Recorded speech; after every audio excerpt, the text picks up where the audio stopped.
Hello mga kaibigan, ngayon maganda ang panahon. So nandito ako sa labas. Ayan, papakita ko sa inyo. So dahil mamahal na araw na. So ayan, marami ng mga bulaklak na lumalabas sa mga ganyan. Mga dilaw. So ayan, mga tinanim namin yan. Hindi pa kami naglinis ng garden. So ayan. Pa dito, mga bulaklak. Hindi pa sila nag-open. So ayan, nandito ako sa labas ng bahay. Hagoy, ang ganda ng panahon. Ayan, maganda talaga pag summer. So parang nakaka-fresh ng utok.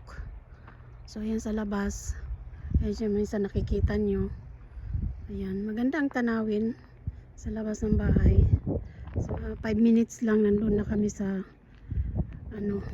pantalan.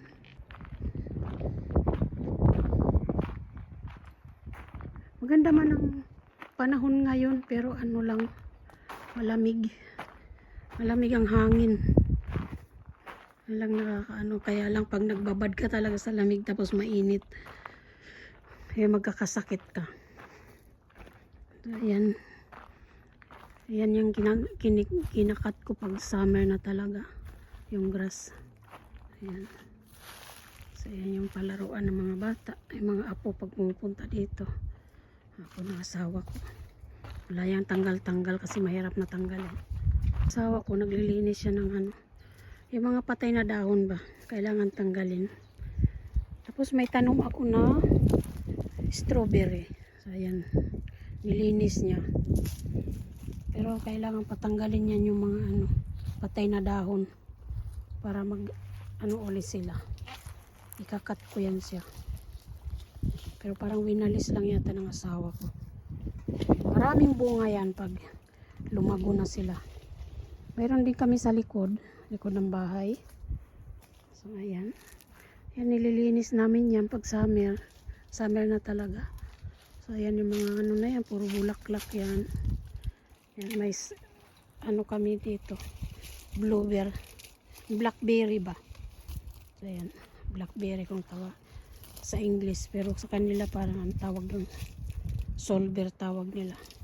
Ayan, asawa ko. Ayan siya, naglilinis siya, kiniklip niya. Ayan yung pluma. Tapos yun naman ay mangga yan. Wala pa silang dahon ngayon.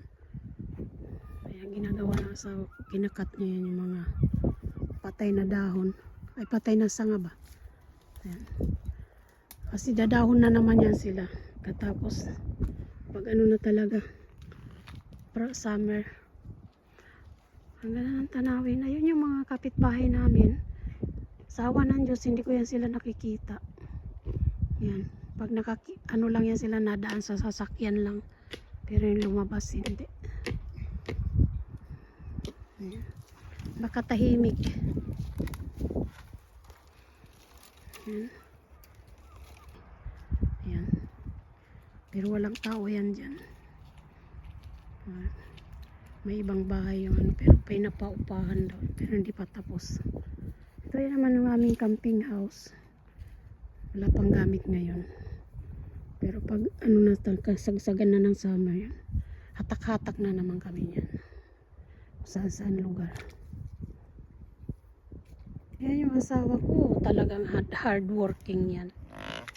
As age of 70 na siya sa June. Ayan. Ayan sa labas, ang ganda tingnan. Ayan ang tanawin.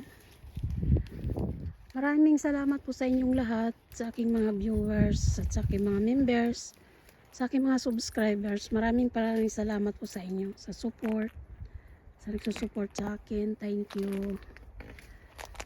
Have a blessed Saturday sa inyo, sa ating lahat. Bye bye.